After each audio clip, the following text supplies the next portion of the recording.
Chapter 11. On the need to examine and moderate the desires of the heart.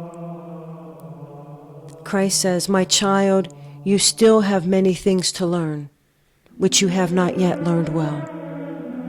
What are these things, Lord?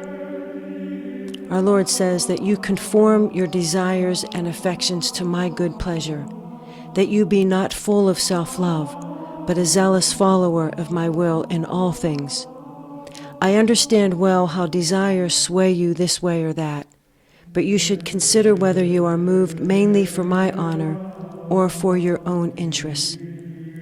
If I am the cause, you will be at peace, whatever I do with you. But if self-interest is your motive, this will hinder you and drag you down.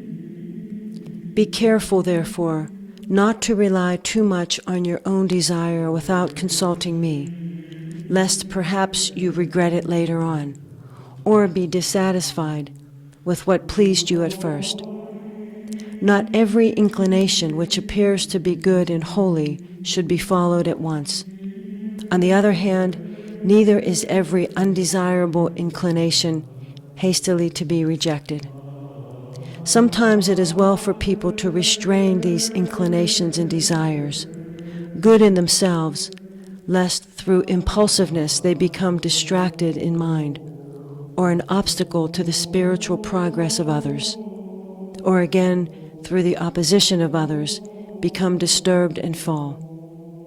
There are times when we must use violence and courageously resist our sensual appetite, having no regard for the likes and dislikes of the flesh, but rather making sure that the body, despite its protests, becomes subject to the Spirit.